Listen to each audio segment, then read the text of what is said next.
नमस्कार मंडळी, विभूती दर्शन या यूट्यूब चॅनलमध्ये तुमचे सर्वांचे स्वागत आहे। उद्या आहे 9 नोव्हेंबर आणि उद्या आहे दिवाळीचा पहिला दिवस। दिवाळी तशी 5 ते 7 दिवसांची असते, पण उद्या दिवाळीचा पहिला दिवस वसुबारसचा आहे आणि वसुबारस पूजनापासूनच दिवाळीची खरी सुरुवात होते। वसुबारस म्हणजे काय आणि त्याचे महत्त्व काय याची संपूर्ण माहिती तुम्हाला आजच्या व्हिडिओमध्ये देणार आहे। त्यासोबतच वसुबारसचे पूजन कसे करावे आणि या वसुबारसला एकादशी पण आलेली आहे, त्यामुळे हा दुर्मिळ योग आहे आणि दिवाळीचं हे पहिलं पूजन असल्या कारणाने याला विशेष महत्त्व आहे। म्हणून व्हिडिओ सुरू करण्याआधी आत्ताच तुम्हाला सांगते, उद्याचा जो योग आहे तो अतिशय दुर्मिळ आहे आणि अतिशय शुभ योग आहे। जर तुम्हाला कोणतीही इच्छापूर्ती असेल, तुम्हाला इच्छा प्राप्त करून घ्यायची असेल तर उद्याचा योग अत्यंत महत्त्वाचा आहे। म्हणून उद्या रमा एकादशीचे व्रत करून गाईचे आणि वासराचे पूजन करावे। व्रत कसं करावं, रमा एकादशीची पौराणिक कथा काय आहे, तर याची संपूर्ण माहिती तुम्हाला आजच्या व्हिडिओमध्ये देणार आहे, त्यामुळे व्हिडिओ शेवटपर्यंत बघा। आणि जर तुम्ही आपल्या चॅनलवरचे दिवाळीचे, वसुबारसचे, धनतेरसचे व्हिडिओ अजूनपर्यंत बघितले नसेल तर ते सुद्धा जाऊन बघा। त्या व्हिडिओमध्ये मी धनतेरसविषयी संपूर्ण माहिती दिलेली आहे आणि वसुबारस उद्या आहे तर वसुबारस पूजन कसं करावं याची सुद्धा माहिती दिलेली आहे। आजच्या व्हिडिओमध्ये तुम्हाला वसुबारसचे खास महत्त्व काय आहे आणि वसुबारस पूजन का केलं जाते, एकंदरीत वसुबारस विषयीची संपूर्ण माहिती तुम्हाला आजच्या व्हिडिओमध्ये देणार आहे, त्यामुळे व्हिडिओ शेवटपर्यंत बघा। आणि जर तुम्ही विभूती दर्शन या यूट्यूब चॅनलवर नवीन असाल तर चॅनलला सुद्धा सबस्क्राईब करा आणि बेल आयकनला प्रेस करा। बेल आयकनला प्रेस केल्यामुळे व्हिडिओचे नोटिफिकेशन तुम्हाला सर्वात आधी मिळते आणि जर व्हिडिओ आवडला असेल तर व्हिडिओला सुद्धा लाईक करा। चला तर व्हिडिओला सुरुवात करू। उद्या 9 नोव्हेंबर गुरुवार आहे आणि उद्या पहिला दिवाळीचा दिवस आहे। या दिवशी वसुबारस पूजन केलं जाते। वसुबारस पूजन म्हणजे काय, तर वासरू आणि गाईचं पूजन, म्हणजे ज्यांच्या घरी पशुधन असेल या दिवशी त्यांचं पूजन केलं जाते। कारण भारत हा कृषीप्रधान देश आहे आणि आजही भारत हा कृषीप्रधान देश म्हणूनच ओळखला जातो, म्हणून भारतात पशूंचं सुद्धा पूजन केलं जाते आणि गोवत्स्य द्वादशीच्या मुहूर्तावर गाईचं आणि वासराचं पूजन केलं जाते। जर गाय आणि वासरू तुमच्या घरी नसेल तर मग काय करावं, जर रस्त्यावर तुम्हाला गाय वासरू दिसलं असेल तर तुम्ही त्यांचं पूजन करू शकता आणि जर तेही जमलं नाही तर तुम्ही एखाद्या गोशाळेमध्ये जाऊन गाईचं आणि वासराचं पूजन करावं। आणि जर तुम्हाला तेही शक्य झालं नाही तर मग गाईची आणि वासराची मूर्ती घरी आणावी, त्यांचं पूजन करावं, त्यांची विधिवत पूजा करून त्यांना आपल्या देवघरामध्ये स्थापित करावं आणि त्यांचं पूजन ज्याप्रमाणे आपण गाईचं पूजन करतो तशा पद्धतीने पूजन करावं।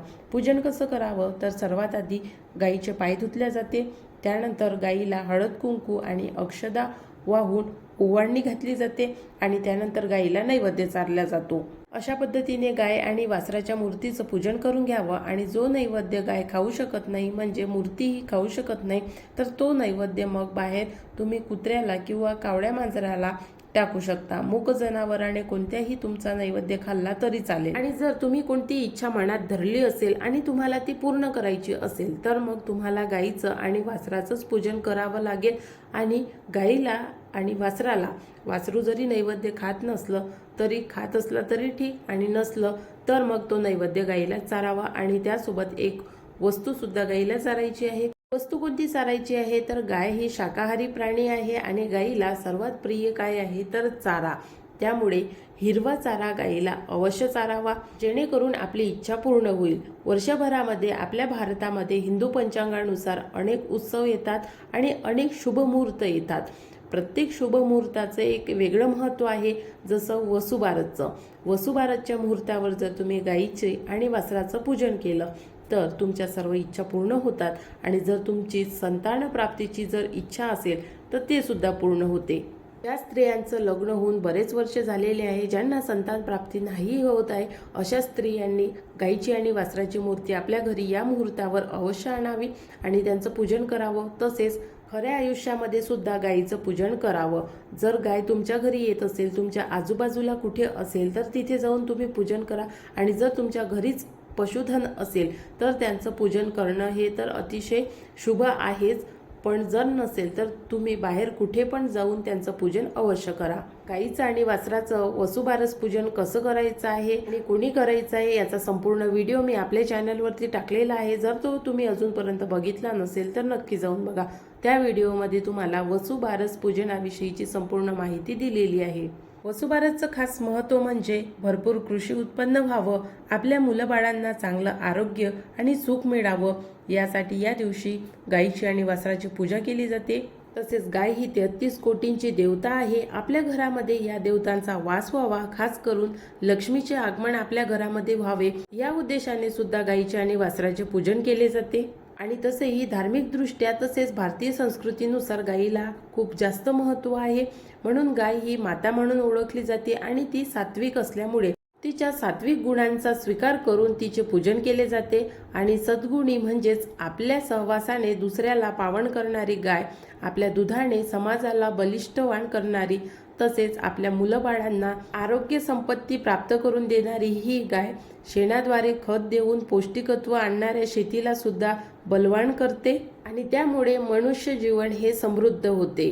म्हणून गायीला विशेष महत्त्व आहे आणि भारतीय संस्कृतीमध्ये गाय म्हणजे माता आहे, त्यामुळे पहिल्या पूजनाचा मान हा मातेला असतो, म्हणून पहिलं पूजन हे गायीचं केलं जाते आणि तिच्यासोबत तिच्या वासराचं सुद्धा पूजन केलं जाते। आपल्या पौराणिक कथांमध्ये अनेक कथा आहे, त्यापैकी वसुबारसची कथा आज तुम्हाला ऐकवते। एक आटपाट नगर असते आणि तिथे एक म्हातारीण राहत असते, तिला एक सून असते आणि त्यांच्याजवळ खूप सारे गाई गुरं म्हशी म्हणजे एकंदरीत पशुधन असते। एके दिवशी काय होते, अश्विन मास लागतो आणि पहिल्या द्वादशीच्या दिवशी म्हातारी सकाळी उठते आणि शेतावर जाऊ लागते। सुनेला हाक मारते, मुली मुली इकडे ये।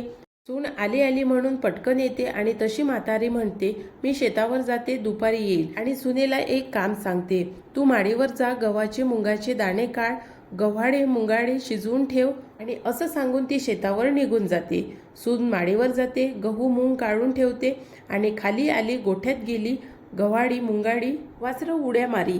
तसं त्या सुनेनं त्या वासरांना ठार मारलं, चिरलं आणि शिजवून सासूची वाट पाहत बसली। दुपार झाली तशी सासू घरी आली, सुनेनं पान वाढलं, सासूनं पाहिलं, तांबडं मांस दृष्टीस पडलं। तिने हे काय म्हणून सुनेला विचारलं, सुनेनं सर्व हकीकत सांगितली। सासू घाबरली आणि न समजता चुकी घडली म्हणून तशीच उठली, देवापाशी जाऊन बसली, प्रार्थना केली, देवा, ज्या सुनेच्या हातून अपराध घडला आहे तिला याची क्षमा कर, गाई वासरं जिवंत कर, असं न होईल तर संध्याकाळी मी आपला प्राण देईल असा निश्चय केला। देवापाशी बसून राहिली। देवानं तिचा एक निश्चय पाहिला, निष्कपट अंतकरण बघितलं आणि पुढे संध्याकाळ झाली। संध्याकाळ होता संध्याकाळी गायी घरी परत आल्या, हंबरडा द्यायला लागल्या। गायी हंबरडा फोडू लागल्या तशी देवाला चिंता पडली, तिचा निश्चय ठरणार नाही असं देवास वाटलं। मग देवानं काय केलं, गायीची वासरं जिवंत केली। ती उड्या मारीत मारीत गायीजवळ दूध प्यायला गेले, गायीचे हंबरडे बंद झाले।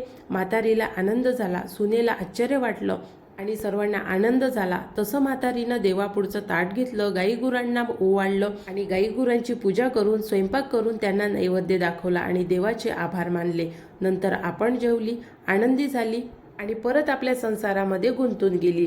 तर ही होती वसुबारस विषयीची पौराणिक कथा। तुम्हाला आजचा व्हिडिओ कसा वाटला नक्की कमेंट्स करून सांगा। वसुबारस विषयीची संपूर्ण माहिती तुम्हाला आजच्या व्हिडिओमध्ये दिलेली आहे।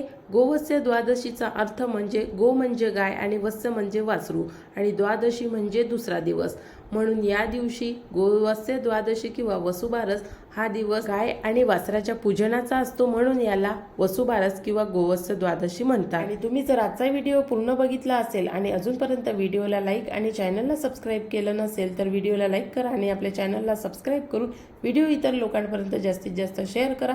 आजचा व्हिडिओ बघितल्याबद्दल खूप खूप धन्यवाद।